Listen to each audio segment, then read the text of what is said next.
Todo excesso tem um custo, e a geração dopamina, cada vez mais dependente, está ganhando o mundo enquanto perde a sua alma.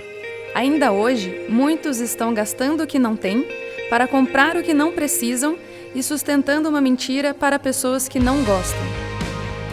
Hoje vamos aprender o que realmente nos move na busca pelo luxo e pela vaidade, e qual o caminho para desenvolver um caráter pobre de espírito nessa segunda mensagem: supere o vício da ostentação. Para acompanhar os pontos da mensagem e os versículos utilizados, preparamos um esboço digital que pode ser baixado por meio do QR Code ou pelo aplicativo Igreja da Cidade, disponível para Android e iOS.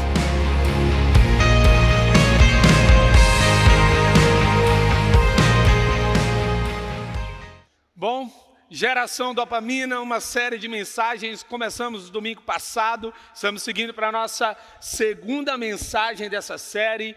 Uma série reflexiva, que vai nos ajudar a compreender um pouco da realidade que vivemos. Eu sou Andrei, sou um dos pastores da nossa igreja e quero dizer para você que está vindo pela primeira vez que você é muito bem-vindo nessa família.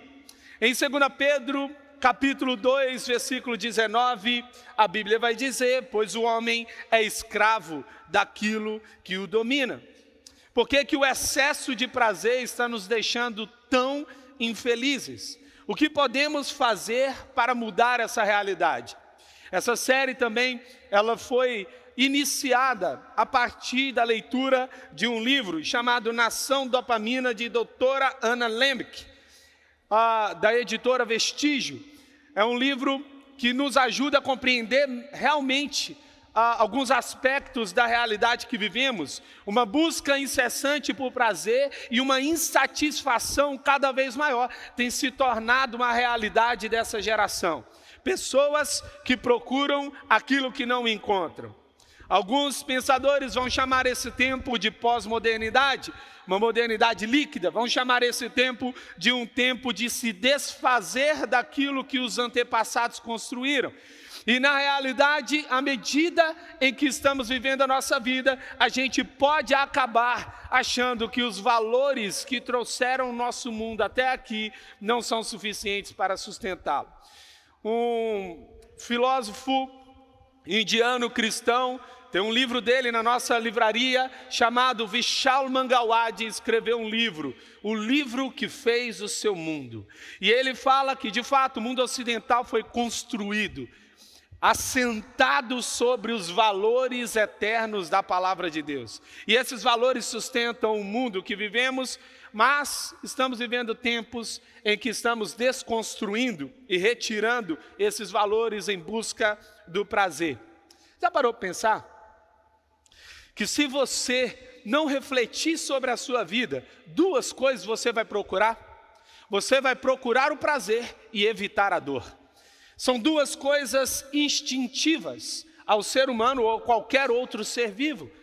Mas você não foi feito para isso. Somente uma pessoa que tem propósito é capaz de entender que em meio à dor pode existir alegria e felicidade. Somente uma pessoa que entende o sentido da vida é capaz de ressignificar o seu tempo e construir a sua história sem ficar apegada aos prazeres. Nós estamos nos tornando talvez adictos de luzes pulsantes, de estardalhaço musical, de conteúdo ilimitado, sempre à procura de algo novo, e parece que nada é tão novo quanto a gente desejava ser. Já parou para pensar que não tem mais filme tão novo quanto a gente gostaria? Você vai abrir ali, você vai procurar um filme, eu quero um filme extraordinário. Cadê os filmes que realmente impactam a gente? Parece que as coisas estão ficando muito repetitivas. O volume é grande, mas a sensação de satisfação é pouca. Em 1 João 2, versículos 15 e 17, João já vai alertar no início. Ele diz: não amem o mundo nem o que nele há. Não fomos feitos para a terra. Repete assim comigo: eu não sou um terráqueo. Eu sou um celsáqueo. Já de fato, você não foi criado para a terra, você foi criado para o céu. Existem valores maiores do que essa terra é capaz de te suprir. A palavra de Deus diz que Deus colocou dentro do homem um anseio pela eternidade. Enquanto você não encontrar a eternidade em Deus, você vai estar eternamente insatisfeito na terra. Até fica uma dica para você que é solteiro. Se a sua maior paixão não for o céu, não vai ter uma paixão na terra que seja capaz de satisfazer você. Então, procure em Deus a satisfação plena. O que é o vício pelo prazer? Na semana passada eu disse, o que é o vício? O vício é aquilo que você sempre faz pela última vez. Não, essa é a última vez. Não, hoje é a última vez que eu como chocolate. Hoje é a última vez, sabe? Sempre quando você faz pela última vez, esse é o conceito de vício. Vício é o hábito que te domina e não que você o domina. Diferente do hábito que você escolhe o que quer. O vício escolhe o que você vai fazer. E às vezes nós estamos viciados em prazer. Perigos do vício e do prazer. Esfriamento espiritual. O prazer acima de Deus. No Salmo 16, 11, vai dizer, tu me mostrarás a vereda da vida, na tua presença há plenitude de alegria. Também, o vício em prazer promove desgaste relacional, porque eu estou pensando só em mim, o meu prazer, o meu desejo, a minha vontade. Em Filipenses 2, versículo 3, nada façais por ambição egoísta. Olha a palavra de Deus já dando para a gente um mapa. Olha, não fiquem apegados aos prazeres terrenos. Também pode provocar frustração emocional. Uma pessoa que deseja muito prazer sempre, o tempo inteiro, ela não entende a importância da cruz.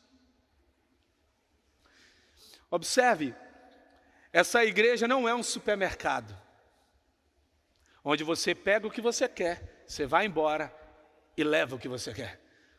Essa igreja não tem a missão de falar aquilo que você quer, mas de falar o que Deus quer que você ouça e o que nós precisamos ouvir. E quando nós entendemos isso, nós olhamos para a cruz e falamos, é necessário pegar a minha cruz e seguir Jesus. Se eu quero seguir Jesus, eu entendo que a cruz é necessária. Quem não aprende a deixar coisas para trás, fica para trás. Quem não aprende a renunciar prazeres terrenos, não recebe a alegria eterna. A frustração emocional acontece porque muitas vezes estamos dopados e anestesiados pelos prazeres terrenos. Em 1 Coríntios 6, 19, acaso não sabeis que o vosso corpo é santuário do Espírito Santo que está em vós? Mas como eu devo lidar com esses vícios?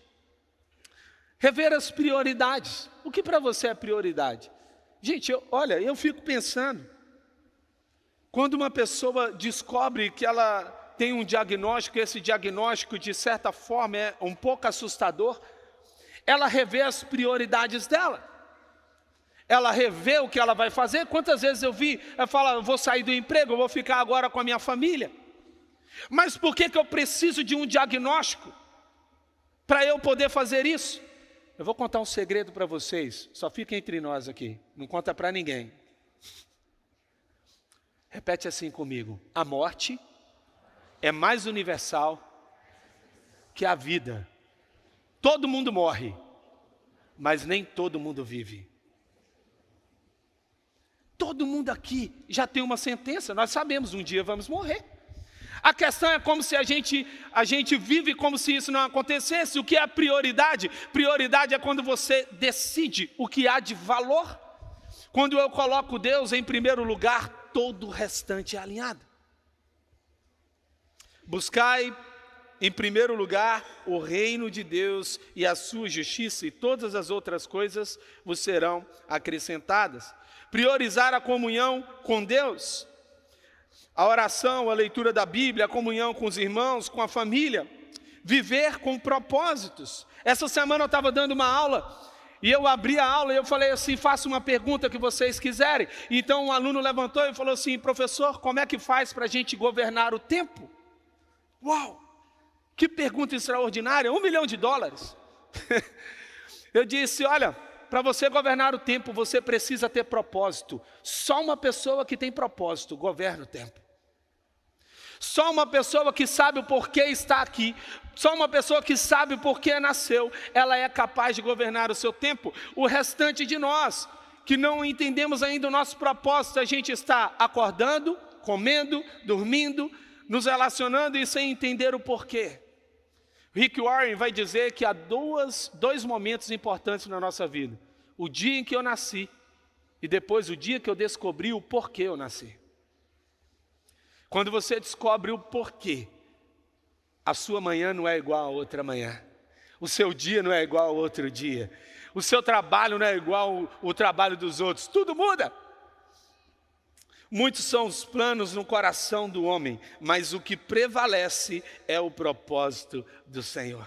Mais o Senhor, menos de mim, é focar no Senhor, é buscar no Senhor. Em Romanos 12, no versículo 1, vai dizer, rogo-vos, pois, irmãos, pela misericórdia de Deus, que apresentei os vossos corpos por sacrifício vivo, santo e agradável a Deus. Este é o culto racional. Bom, esse é o foco da nossa série de mensagens. E hoje nós vamos falar sobre superar o vício da ostentação. Eu queria mostrar 3 notícias para vocês. Passa aí a primeira notícia. Porque o Brasil existe uma cultura das pessoas comprarem carros para ostentar e não carros para eles conseguirem, para que eles consigam manter. É uma coisa interessante. Não sei se você sabe, demorou muito tempo para se tirar a chave, né? Hoje você tem a possibilidade de só ter ali o chaveiro para poder ligar o carro, mas durante muito tempo já era possível tirar a chave, mas a chave era uma forma de ostentar, era uma forma de colocar a marca, o modelo. Passa a próxima notícia. Vida de luxo e ostentação nas redes sociais gera apreensão de documentos de devedor. Magistrado entendeu que o padrão de vida do devedor revelou a ocultação de bens. Outra notícia. Pesquisa mostra que 76% não praticam consumo consciente no Brasil. A verdade é que estamos consumindo, mas por que consumimos tanto? Por que queremos tanto? Por que buscamos tanto? Essa é uma das realidades que está por trás da ideia de ostentar. Em Filipenses 2, nada façam por ambição ou egoísta, por vaidade, mas humildemente considerem os outros superiores a si mesmos. Que exemplos nós temos de ostentação? Ostentação nas redes sociais. Ostentação na compra de seguidores em redes sociais, ostentação de marca, ostentação em termos de cargo. O que é ostentar? Eu estava ontem fazendo uma leitura profunda sobre isso. A palavra ostentar significa colocar à frente. Na sua etimologia, colocar à frente. Ou seja, eu coloco à frente de mim e me escondo por trás do que eu coloquei. A maioria das vezes, ostentar significa o excesso de mostrar, porque é uma escassez de essência. Eu não sei quem eu sou, eu não sei para onde eu estou indo, eu não quero nem descobrir, nem ter que pensar nisso, porque pode ser que eu tenha que mudar muito a minha vida. Estamos, de fato, anestesiados pela ideia de que o ter pode.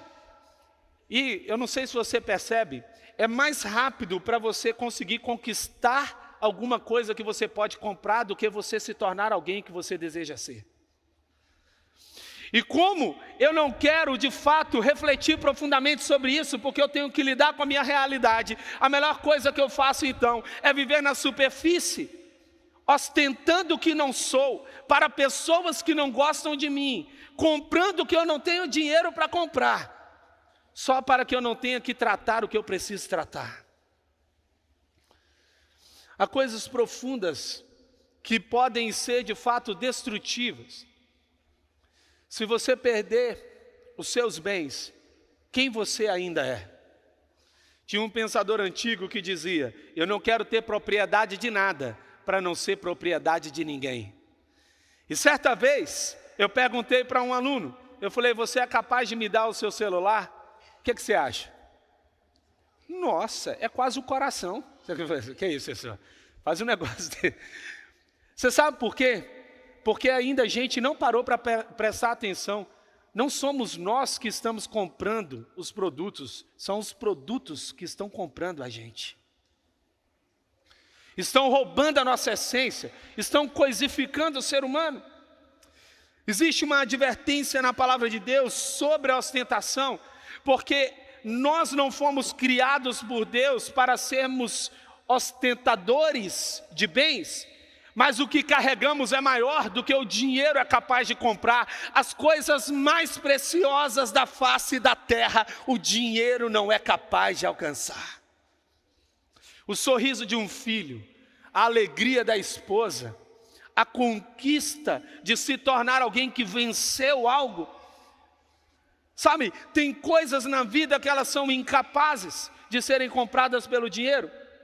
Certa vez, ouvi de um pensador dizendo o seguinte: todo filme de zumbi, eu vou dar aqui para você a dica, todo filme de zumbi acaba num shopping. Falei, é verdade, tem muito filme de zumbi que vai para o shopping no final. E ele diz, sabe por que eles estão lá no shopping? É porque é lá onde andam os mortos-vivos. São pessoas que não sabem para onde estão indo, não sabem o que querem e consomem algo só para poder se tornar alguém. Só que tem um problema, isso não é capaz, porque Deus te fez para coisas maiores. Deus te criou para coisas que o recurso dessa terra não é capaz de comprar, mas o sangue da cruz de Cristo é capaz de te dar aquilo que você deseja. O que é então essa ostentação? Exibir bem, status, realizações, amor pelas coisas materiais. Em Tiago 4, no versículo 16, agora porém, vocês se vangloriam das suas pretensões. Toda vanglória como essa é maligna. Toda prática de orgulho é maligna. Fernando Pessoa, em uma dos seus heterônimos, ele escreveu e ele disse o seguinte: gente, o Criador dos espelhos envenenou a alma humana. Uau! Sabe o que ele disse? Que antes da criação do espelho, para uma pessoa olhar para o seu reflexo, era necessário ver no espelho d'água. Mas para ela ver no espelho d'água, ela precisava se agachar. De certa forma, ela entendia que para poder se olhar, era necessário se humilhar. Mas hoje, nós temos a selfie, nós estamos procurando o melhor ângulo de nós mesmos, nós estamos procurando a melhor foto, a melhor forma de mostrar aquilo que nós somos. Se vamos tirar uma foto da nossa casa, vamos ocultar a rachadura, a desarrumação, vamos pôr desfoque. E agora as reuniões online estão lindas, porque dá para pôr um fundo que qualquer pessoa pode criar. Mas a verdade é, qual é a nossa realidade? Não adianta jogar a balança fora e dizer que está emagrecendo. É necessário termos coragem para passear no deserto da nossa alma e refletir: onde está o oásis de Deus? A advertência de Jesus à ostentação em Lucas 12 é muito profunda. Um homem repleto de avareza, repleto de si mesmo, não é capaz de abandonar as coisas materiais para receber as espirituais. Jesus disse assim: olha, se você quiser me seguir, só faz o seguinte, deixa tudo que você tem, doe aos pobres e me siga. A Bíblia diz que aquele homem ficou triste. Sabe por quê? Porque ele pensou: eu tenho muita coisa. Eu quero te perguntar, o que é que você tem que é maior do que Jesus pode te dar? O que é que você carrega que é melhor do que andar com Jesus? O problema é que a avareza é o apego às coisas terrenas e fúteis, e o desapego às coisas espirituais e eternas. Hoje a gente vai fazer um OLX espiritual aqui, amém? Vai fazer um desapega. Armazenar tudo para si, guardar tudo para si. Olha só o que Jesus vai dizer: louco, esta noite te pedirão a tua alma, e o que tem preparado, para quem será. O meu tio, ele é um dos criadores da Previdência do Sebrae. E ele está escrevendo um livro sobre felicidade.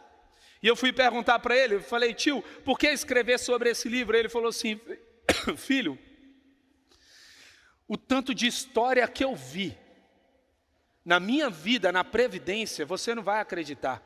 Ele me conta a história de um homem que guardava dinheiro, recebeu um diagnóstico, e aquele diagnóstico já dava para ele uma realidade de que a vida dele teria ali um percalço bem difícil. E você sabe o que esse homem fazia? Todos os dias ligava para o meu tio e perguntava, como é que está o dinheiro na minha conta?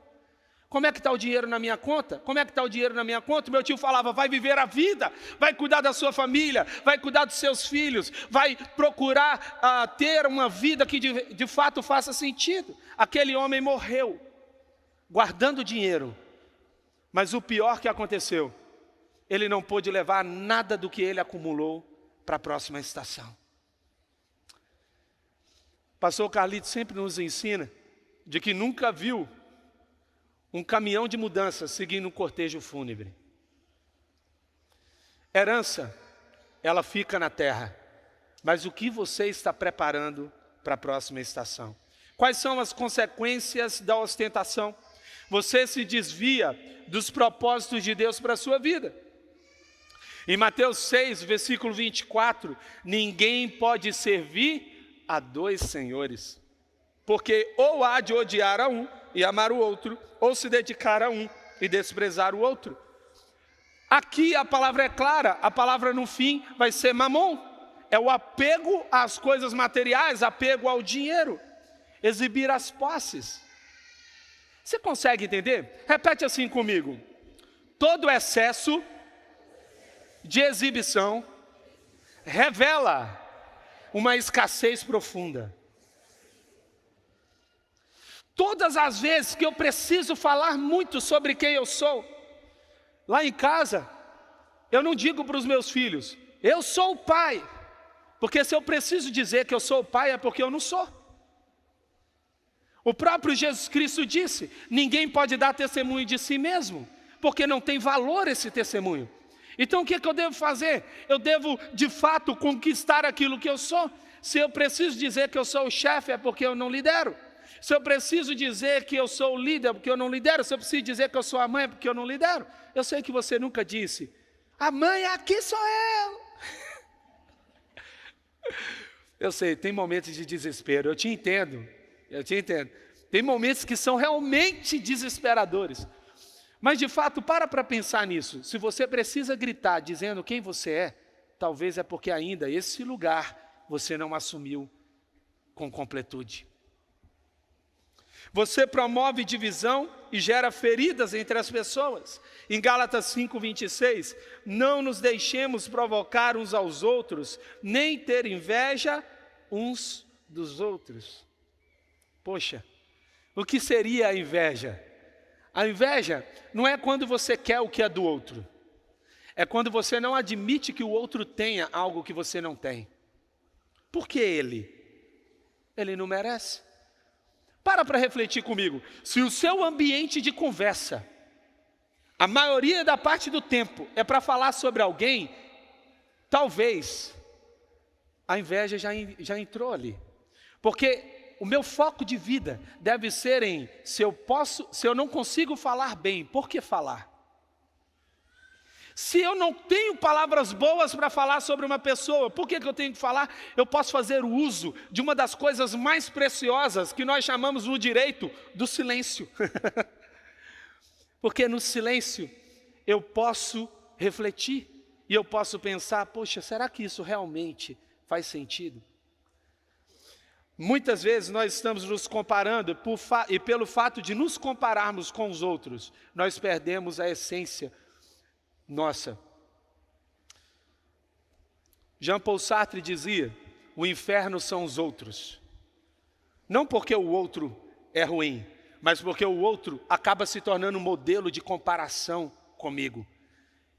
Você sabe, na nossa vida a gente só tem uma vida para viver, não vale a pena você viver a sua vida em comparação com a do outro. Então eu não posso viver a minha vida tentando promover, tentando me comparar com o outro, porque a história do outro não é a minha história. O que Deus tem para mim é para mim, o que Deus preparou para mim é para mim. Então eu preciso descobrir quem eu sou, eu preciso descobrir quem Deus é, para que eu viva a minha vida de uma forma íntegra e completa. Está fazendo sentido? E à medida em que você vai refletindo sobre isso, você vai descobrir uma terceira questão. Isso vai gerar insatisfação na sua alma. Comerão, mas não se fartarão. Entregar-se-ão à luxúria, mas não se multiplicarão, porque se deixaram de atentar para o Senhor. Como eles deixaram de se atentar para o Senhor, eles não se sentiram fartos. Eles tinham, mas não tinham. Tinham dinheiro, mas sempre tinham dívida. Tinha recurso, mas não tinha recurso. Tinha família, mas não entendia família. Sabe, somente Deus é capaz de mostrar para nós o valor daquilo que temos. Eu quero trazer alguns princípios. Você supera o vício da ostentação quando você é agradecido a Deus. A gratidão, ela é uma das armas mais poderosas que tem. Em tudo, dai graças. Vamos lá juntos. Em tudo. Não, pensa no tudo agora. Vou te dar um tempo para você pensar no que é tudo. Porque talvez você não pensou. Você só repetiu e não pensou. Tem algumas coisas que você está reclamando, você vai falar, obrigado. Vamos tentar de novo? Meu Deus. Sabe o que acontece? Vai vir um problema na sua vida, você vai dizer, eu não sou moldado pelo problema, a minha gratidão me conecta ao caráter bom de Deus. Eu sei que Deus é bom, o seu amor dura para sempre, Ele tem planos de paz para a minha vida, eu confio nele. O que é a gratidão? A gratidão é a confiança no caráter. Uma geração que é ligada no prazer, toda vez que ela perde o prazer, ela desconfia do caráter. Por isso que a gratidão é uma arma contra a ostentação. Quem é grato não vive perdendo tempo, atenção e foco se comparando e ostentando com os outros. E ostentando em relação aos outros. Eu estou plenamente agradecido. Obrigado, Jesus. Obrigado. Obrigado porque o Senhor me curou, obrigado porque o Senhor me livrou. Alguém aqui tem algum motivo de gratidão? Você já pode andar nessa terra, você não precisa ostentar nada. Você já carrega uma marca do Senhor dos Senhores, o Rei dos Reis, aquele que governa todo o universo. Ele te ama, Ele se importa com você, Ele já tocou na sua história, Ele já te protegeu, Ele já te salvou. Você não precisa de mais nada. Não há nada que essa terra possa te dar que você já não tenha recebido de Deus. Quem tem Jesus tem tudo.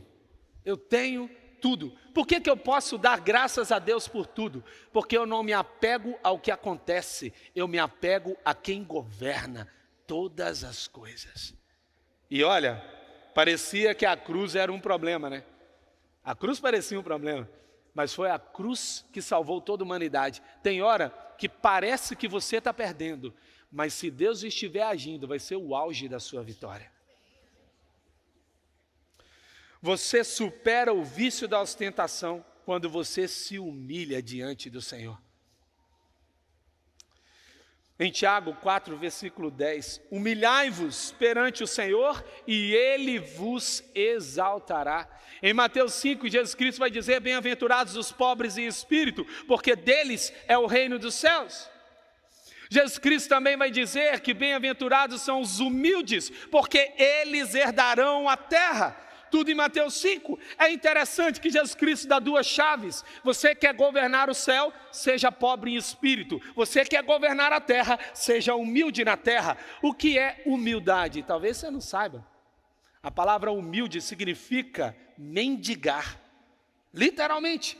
O grego aqui está dizendo mendigo. Você já viu alguma pessoa pedindo algo no sinal? Falando, você poderia, por favor, me dar um iPhone? Já viu alguém fazendo isso? Olha, eu estou querendo comprar um laptop, aí eu estou aqui pedindo da rua. As pessoas pedem o que na rua? O básico, comida. Elas pedem o básico. Quando no básico a minha vida é atentada para o fato de que eu não tenho nada sem Deus. Eu não tenho qualquer coisa sem Deus. Então eu falo assim: Senhor, eu sou alguém que anda por essa terra mendigando ao Senhor o básico para eu existir. Fala assim: sem Deus eu não tenho nada. Eu conheci aqui na igreja, no momento de oração, um piloto de avião. Na época da pandemia, ele perdeu o seu emprego. E ele perdeu o seu emprego, ele estava desesperado. E ele veio até mim, e era um momento de oração, várias pessoas orando, e ele veio, e eu perguntei pelo que ele queria, oração. Ele falou: olha, eu sou piloto de avião, mas eu perdi meu emprego, eu tô muito sem saber o que fazer, eu preciso de uma orientação. E sabe o que aconteceu? Deus me trouxe algo especial. Eu perguntei assim para ele: essa é a primeira vez que você procura Deus? Ele falou assim: é a primeira vez. Eu falei: então, hoje você acabou de entrar na pista, é pela primeira vez que você está voando. Até então você só estava aqui, ó. Agora você vai aqui. Ei, tem coisas que você perde na terra para abrir portas do céu. Não fica apegado às coisas terrenas, porque tem emprego que fechou, porque tem comportas dos céus que estão prestes a se abrir. Tem situações que você perdeu, porque o que Deus quer te dar, você não é capaz de alcançar, você não tem dinheiro para comprar, e não há nada terreno que seja capaz de te promover até lá. Esse homem passou a voar. Talvez você esteja chegando aqui hoje e falando: eu preciso tanto de Deus, sem Ele eu não estou conseguindo mais nada. E é no desespero mesmo que talvez a gente encontre. Já ouvi pessoas dizendo: essa coisa de igreja é para quem precisa. Eu preciso. Tem alguém mais que precisa? Obrigado. Então estamos juntos nessa. É ou não é verdade? Se eu tenho consciência de mim mesmo, eu já sei, eu preciso. Eu sozinho não dou conta.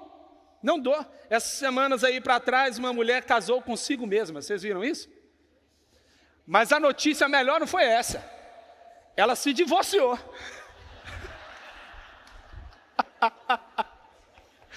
Eu acho muito interessante. Eu falei: Esther, se eu casasse comigo mesmo, eu pedi o divórcio. Não tem condições nenhuma.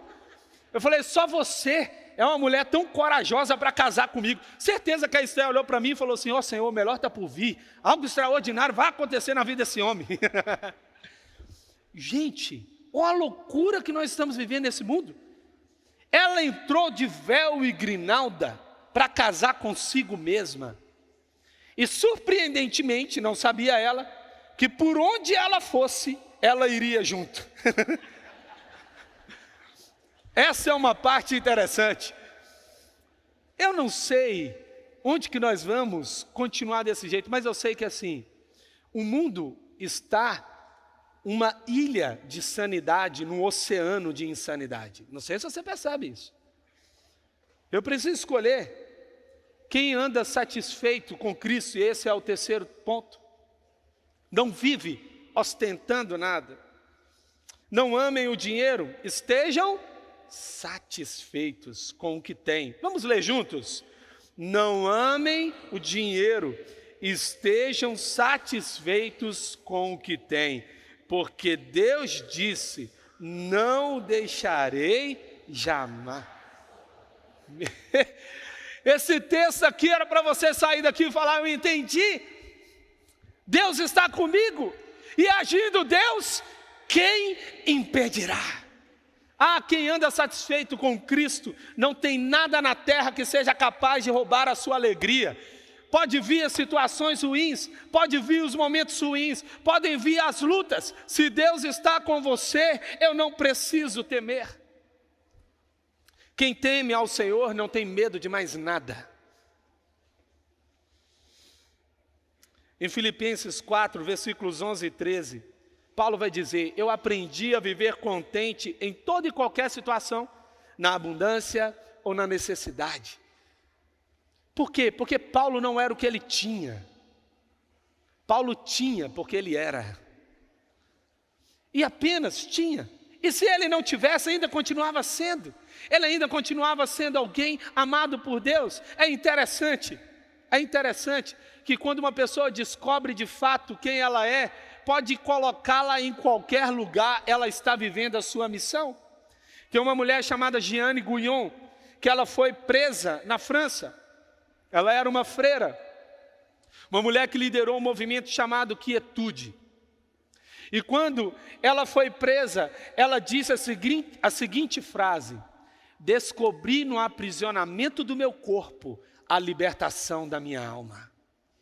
Vocês podem aprisionar o meu corpo, mas a minha alma é livre. Vocês podem me colocar no cárcere, mas eu sou livre, porque eu tenho Jesus. Não importa, momento difícil, momento bom, momento alegre, momento com dúvida, agindo Deus, nada pode impedir. Deus estando comigo, eu posso ter confiança, a minha expectativa é grande. Mas tem pessoas que não estão aprisionadas no corpo, mas a alma está presa. Uma pessoa satisfeita com Jesus, ela está conectada a uma satisfação plena. Você supera o vício da ostentação quando você ama a si mesmo e ao próximo. Ame ao seu próximo como a si mesmo, nenhum outro mandamento é maior do que esse. Essa aqui é uma parte interessante. Não é que a Bíblia não queira que você não se ame, não é? Você concorda comigo que a ostentação é uma forma de você não se amar? Porque se você não se ama, você começa a fingir que você é outra pessoa. Você começa a camuflar aquela sua essência. Mas quando eu me amo, eu reconheço quem eu sou, eu não tenho problemas. Olha, eu acho muito precioso o fato da Bíblia dizer isso. Imagine você que eu sou um artista. E aí eu fiz uma grande pintura. E nessa grande pintura, eu apresento aqui para a igreja, eu falo, olha essa obra de arte maravilhosa que eu fiz. E vocês começam a falar o seguinte, que obra de arte feia, que coisa horrível. Nossa, que negócio sem sentido, sem propósito. Eu vou me sentir bem? Não. Quando você fala mal de si mesmo e quando você não se ama, Deus entristece. Porque Ele é o seu Criador. Ele que te fez como obra de arte. Eu não sei, porque talvez você não esteja se vendo, mas eu quero te dizer aqui, ó, você é a cara do Pai. Você é lindo demais, você é precioso demais. Existe algo tão precioso que existe na sua vida, que você não pode sair daqui pensando que você é mais um número, pensando que você é mais uma pessoa qualquer no meio de uma multidão. Deus morreu, Jesus Cristo morreu na cruz, não foi por toda a humanidade, mas foi por cada um da humanidade. Ele sabia que um dia você nasceria, Ele sabia que um dia você estaria aqui, e que você precisaria ouvir essa palavra. Em Levítico 19:18, não procurem se vingar, nem guardem rancor de alguém do seu povo, mas cada um ame o seu próximo como a si mesmo. Eu sou o Senhor. Então hoje é um chamado para a vida, um chamado para a existência. Mas pastor, e se a minha vida não estiver bem? É melhor você ser amado por quem você é. É melhor você ser odiado por quem você é, do que ser amado por quem você não é. É melhor que as pessoas falem, olha, isso aqui está muito ruim, você precisa mudar isso. É melhor você ouvir o que você precisa mudar, do que de fato você guardar a sua essência e tentar mudar isso. Quando eu estava aqui para ministrar essa mensagem, eu me lembrei de uma situação que aconteceu num grupo de liderança. Você já mandou mensagem de WhatsApp, mas você não queria mandar para um grupo, e você mandou para aquele grupo errado? Você sabe do que eu estou dizendo, né? Eu tenho até uma figurinha que diz assim, ó, eu vi o que você apagou. Aí você tenta apagar, mas tem hora que não dá mais jeito. Essa pessoa enviou uma mensagem no grupo de WhatsApp errado, mas ela enviou uma mensagem muito ruim. E era uma mensagem detonando as coisas. Só que a mensagem começou a burburinho no grupo. O que é isso? Começa, né? As pessoas questionando o que está acontecendo. Aí daqui a pouco a mensagem apaga. Essa pessoa ligou para mim, Zilka. Falou assim: pastor, perdão. Olha o perdão. Perdão por eu ter colocado a mensagem no grupo. Eu falei: perdão errado. Está tudo errado. Perdão pelo que você disse na mensagem. Você sabe qual é o nosso maior problema?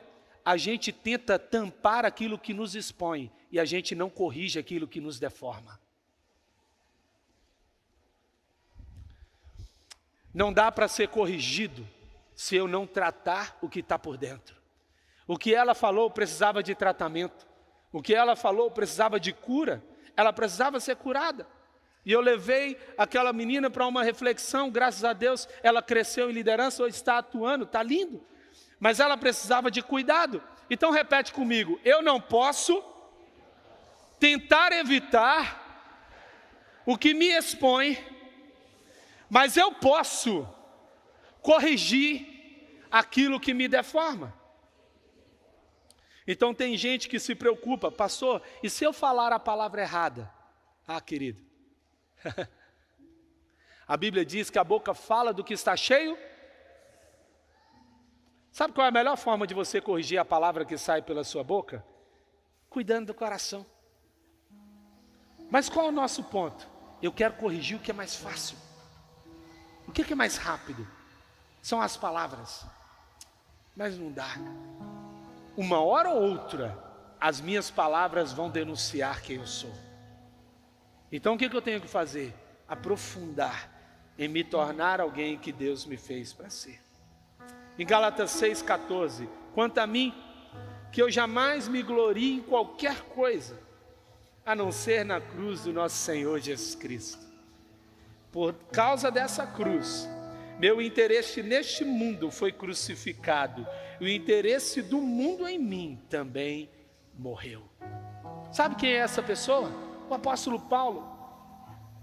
O apóstolo Paulo está dizendo: olha, a minha maior glória não foi algo que eu fiz, não é algo que eu sou, mas é algo que Cristo é e que Ele me tornou. Uau! Chega de tentar tampar a tristeza da sua alma. Você ostenta, mas você está sendo corroído de dentro para fora. Você se sente sendo consumido. Ei, presta atenção. Há alguns dias, você está percebendo a sua essência ruindo. Você está percebendo que coisas pequenas estão desgastando você, estão destruindo você. Mas você quer manter a aparência. E se as pessoas perguntarem, eu não vou saber muito o que dizer. Por fora, você está de um jeito, mas por dentro, você está destruído. E quem sabe isso nem se aprofundou tanto, mas você sabe o que está acontecendo. Eu queria te pedir nesse momento que você fechasse os seus olhos.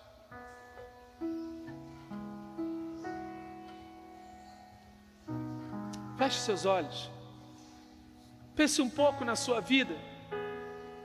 Sentimentos, desejos, pensamentos, vontades que talvez estejam corroindo mesmo você de dentro para fora, que tem apagado o brilho que você carrega. O brilho é a essência que você carrega. Seu sorriso já nem é mais o mesmo. Parece que os dias estão passando e você nem os vê mais. Chega o ano novo, passa os aniversários, é sempre mais um ano, é sempre mais um tempo, mas as coisas se perderam. A palavra de Deus diz em João 10:10 que Jesus Cristo veio para te dar vida e vida em abundância. Agora, à luz do que você acabou de receber, esta palavra da fé, qual é a sua resposta? A palavra mais poderosa é arrependimento.